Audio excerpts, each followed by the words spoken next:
Imagine this for a moment. You're the ruler of the most powerful empire on earth, an empire that stretches from the sands of North Africa to the misty forests of Britain. Every voice trembles when it speaks your name. Every sword is raised at your command. You are untouchable, or so it seems. And yet, when night falls and thunder cracks across the Roman sky, you shiver. You cannot sleep without a lamp glowing beside your bed. The shadows on your marble walls aren't just darkness to you, they're danger. This was Emperor Domitian, the man who feared the dark more than he feared his enemies. Domitian wasn't a legend like Caesar or a hero like Augustus. He was the last ruler of the Flavian dynasty, the man who reigned from 81 to 96 CE. And his story, it's a study in contradiction, because Domitian was both a builder and a butcher. Under his rule, Rome gleamed again. Temples were rebuilt, the economy recovered, and soldiers were paid on time, a rare thing in an empire so vast. He repaired the silver currency, strengthened the borders along the Rhine and the Danube, and ordered massive construction projects that still shaped the skyline of ancient Rome. He wanted glory, the kind of glory his father, Vespasian, and his brother Titus had earned before him. But unlike them, Domitian's reign wasn't remembered for peace or prosperity. It was remembered for fear. You see, Domitian ruled Rome not through love, but through control. He didn't trust the Senate. He didn't trust the nobles. He didn't even trust his own family. Everywhere, spies whispered in the shadows. Servants, guards, even poets, all listening, all reporting back to the emperor. He filled Rome with informers, men who grew rich by betraying their neighbors. And as his paranoia grew, so did his cruelty. To insult him was treason. To dream of him as an enemy, yes, even in a dream, could cost you your life. Imagine living in a city where silence was survival, where every conversation could be your last. That was Domitian's Rome. But here's what makes him fascinating. Despite the fear he inspired, Domitian wasn't a fool. He was intelligent, disciplined, and deeply aware of Rome's fragility. He worked tirelessly, rising early, reviewing cases, signing decrees, inspecting public works. He demanded efficiency from everyone, including himself. In many ways, he was the kind of ruler the empire needed: strong, orderly, decisive. Yet beneath that control was something fragile, something human. Domitian feared the dark, literally and metaphorically. He lined his palace with mirrors so he could see anyone approaching from behind. He built hidden corridors and secret chambers where he could disappear if danger came. Historians wrote that he'd often stare at his reflection, searching for the next assassin's shadow. And maybe that's where the true tragedy lies, because for all his power, Domitian was a man imprisoned by his own mind. Think about this.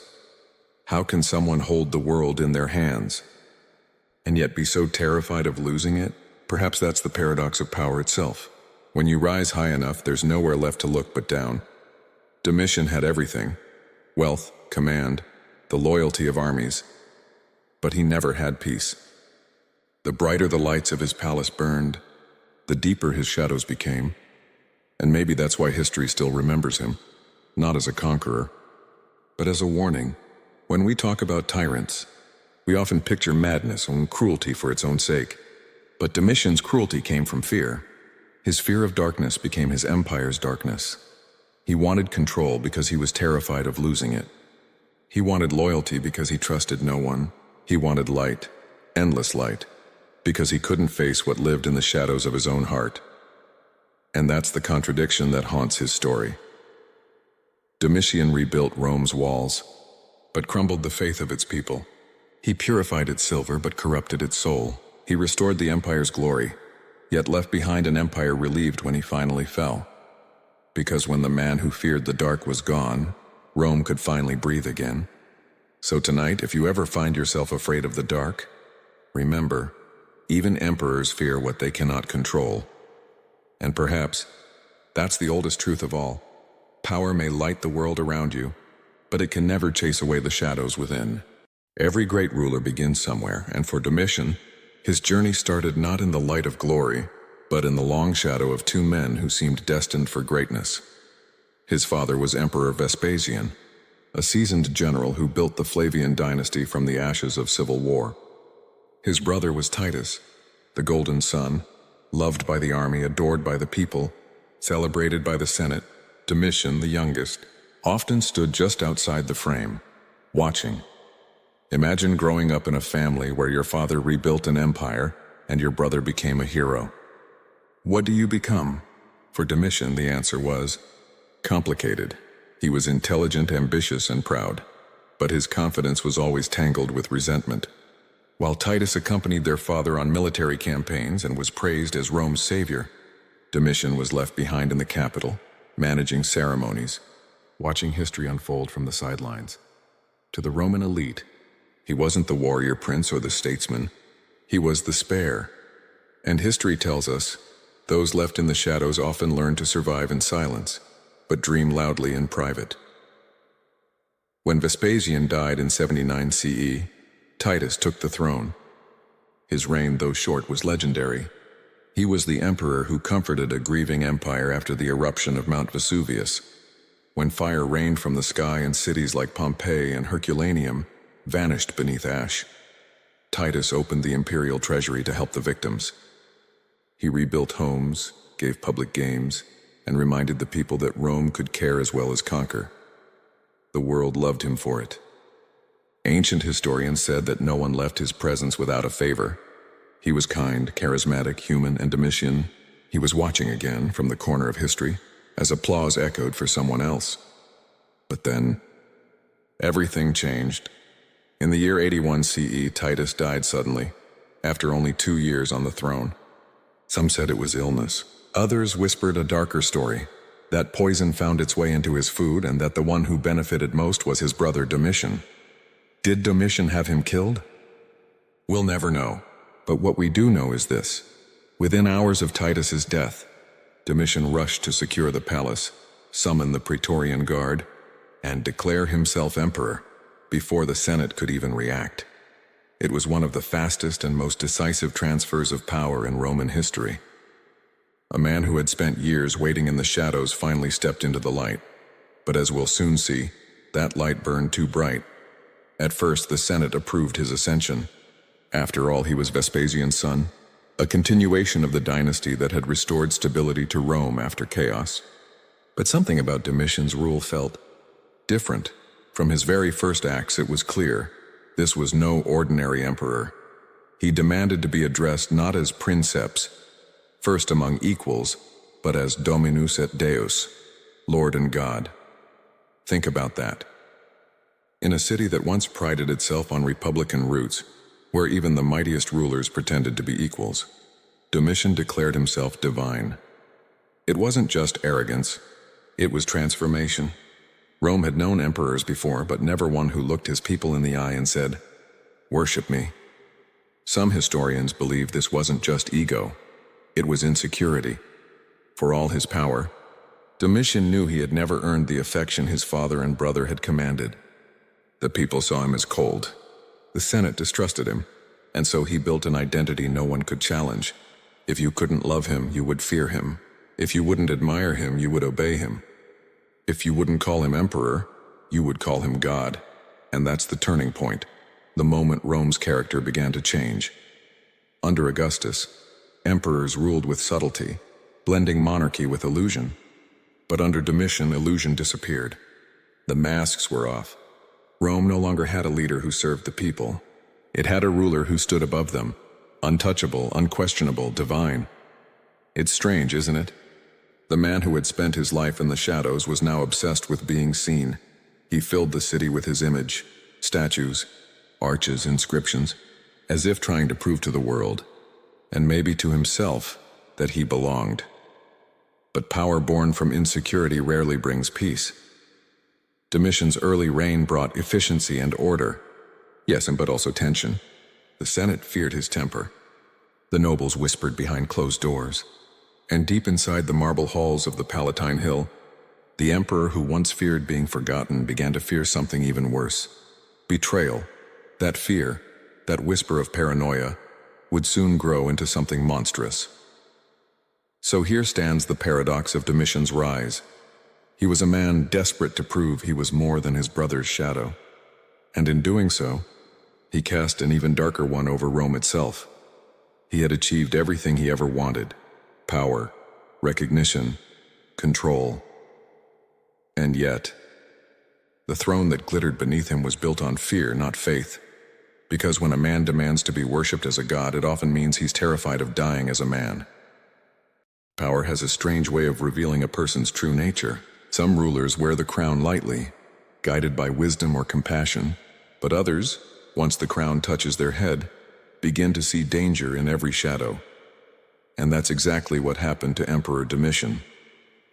When he first took power, Rome expected chaos. Instead, they got control, absolute, calculated, and relentless. Domitian was no fool. He was, in fact, an effective administrator. Under his rule, the empire ran with the precision of a military machine. He reformed the currency, improving the purity of Roman silver, a move that stabilized trade and restored confidence in the economy. He fortified the Rhine and Danube frontiers, strengthening Rome's defenses against barbarian invasions. He even launched building projects that still stand as monuments to his ambition: the Flavian Palace, a symbol of imperial majesty, and the Arch of Titus, honoring his brother's victories. To the outside world, it looked like a golden age: efficient government, secure borders, prosperity. But beneath that polished surface, something darker was growing. Domitian's Rome was safe, but it was suffocating. He didn't rule through love or respect, he ruled through fear. He didn't just want loyalty, he wanted control. The Senate? He didn't trust them. Philosophers? Too dangerous. Their words could spark rebellion. Even his own family. He believed betrayal could come from anywhere. So he built a network of informers called delatores. These were ordinary citizens, spies who listened, who watched, who whispered. They could accuse anyone of treason, and if their accusations pleased the emperor, they were rewarded. Imagine living in that world, where even a careless joke or a dream that hinted at rebellion could cost you your life. Treason trials multiplied, senators disappeared, poets were exiled. The streets of Rome, once filled with laughter and debate, grew quiet. People stopped speaking freely, because in Domitian's Rome even silence could be suspicious. But here's the paradox. Domitian, who wanted to control every corner of the empire, couldn't control the chaos inside his own mind. Behind palace walls, the emperor who ruled the world lived like a prisoner. He feared thunder, believing each rumble from the sky was a divine warning meant for him. He surrounded himself with mirrors not for vanity, but as a weapon against paranoia. He wanted to see anyone who might approach him from behind. He built hidden corridors, and at night, he often locked himself inside a fortified room, its walls lined with reflective panels, terrified of the shadows that danced across them. It's said he slept little, that he kept his sword by his bed, that every knock at the door made him flinch. The same man who commanded legions, who had the power of life and death over millions, couldn't find peace in his own palace. The historian Suetonius wrote, "He was a man who lived in light because he feared his own darkness." It's a haunting line, isn't it? Because it tells us that Domitian's greatest enemy wasn't the Senate, or the conspirators who plotted against him. It was himself. All his mirrors, his guards, his laws, and they were never enough. Because how do you defend yourself from your own reflection?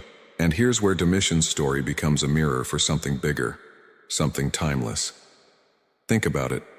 How many powerful people, throughout history, or even today, build walls around themselves? How many leaders mistake fear for strength, control for stability, or silence for loyalty? Domitian wanted a perfect empire, but perfection is a dangerous illusion. The tighter you grip it, the more it slips away. And in his quest to control Rome, he ended up controlling nothing at all. Not his people, not his fate, not even his own mind. By the later years of his reign, even those closest to him were terrified. The palace that once represented power had become a cage of suspicion. Servants were interrogated. Friends vanished overnight. Rome had peace. But it was the peace of a held breath. And if you've ever stood in a room so quiet that it almost hums, you know how unbearable that silence can be. That's what Rome felt like under Domitian, an empire holding its breath, waiting for something to break. In the end, Domitian's story isn't just about tyranny or paranoia. It's about what happens when power becomes a mirror for fear. He built monuments that outlived him. He secured borders that held for generations.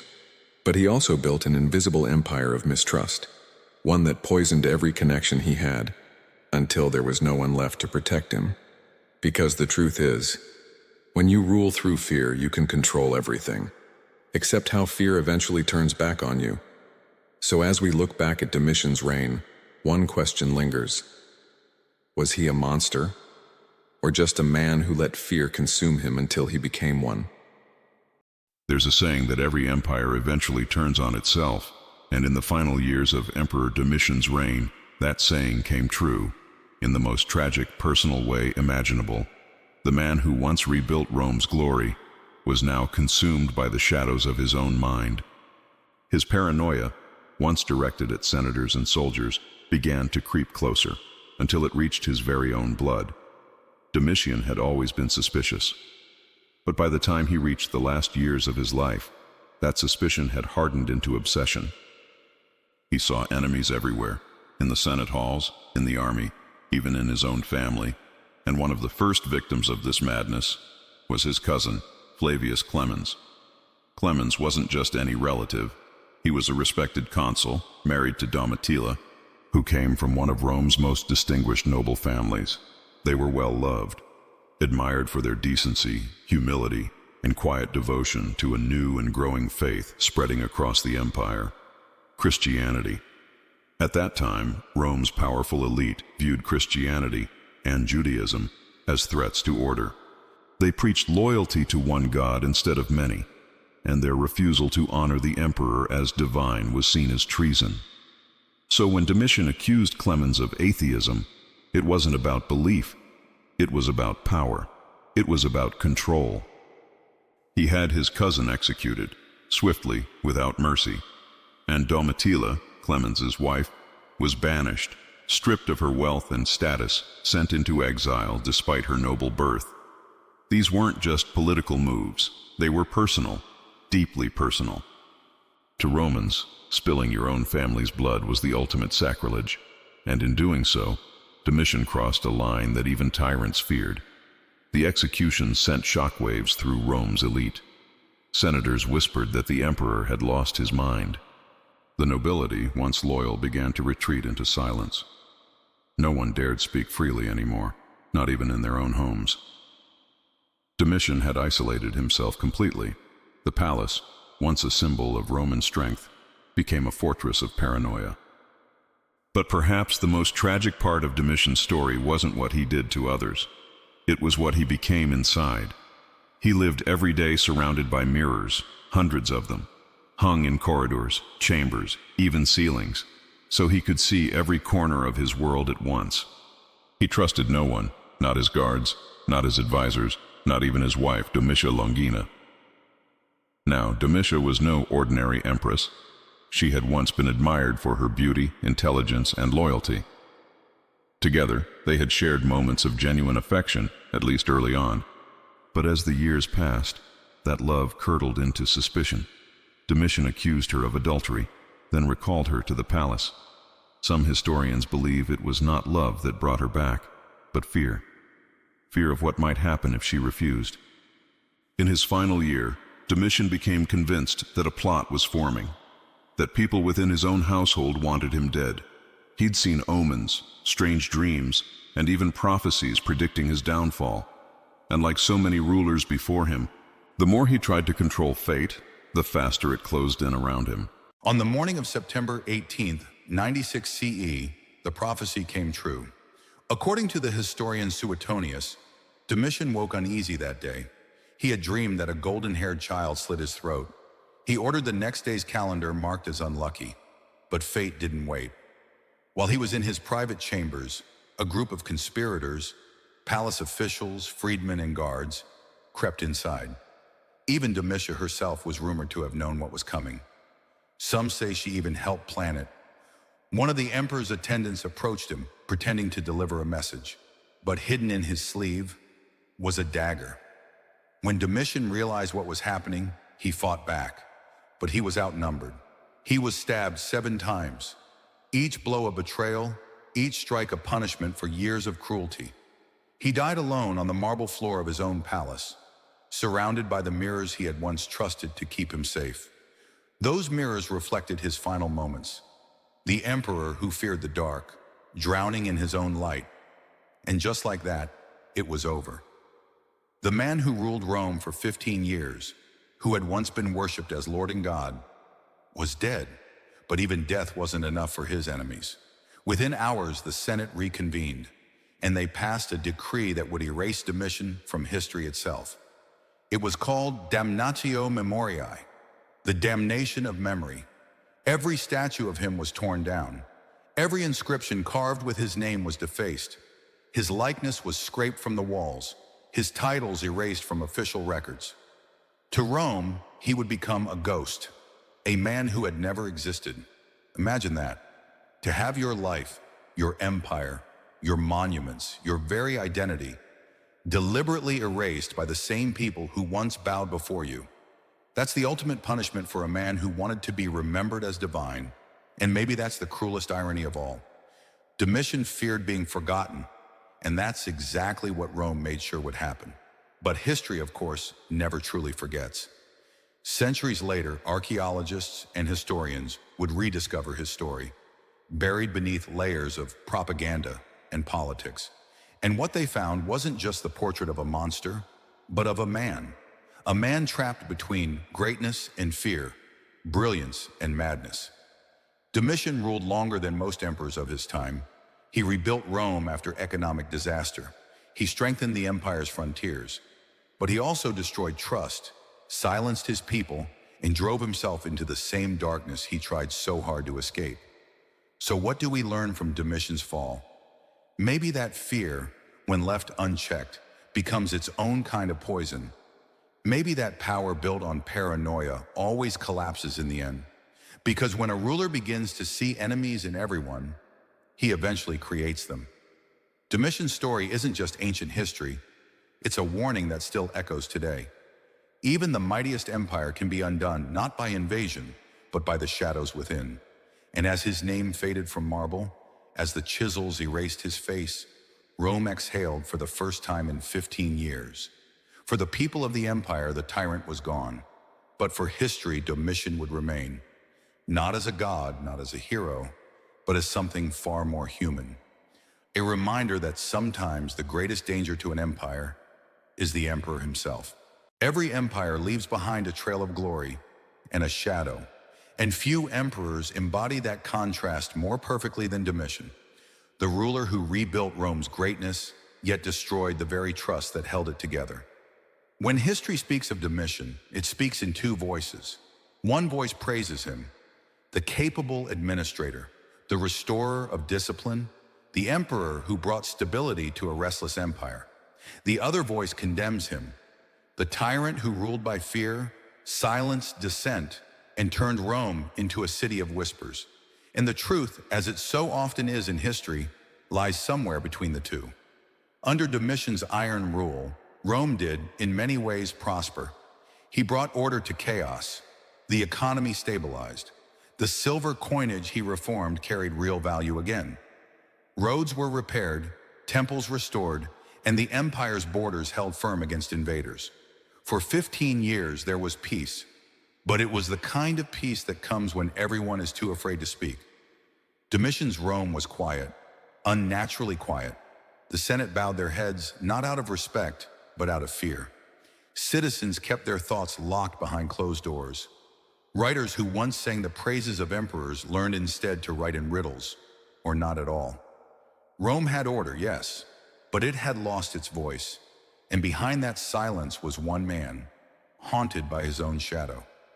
Domitian's fear of the dark wasn't just superstition.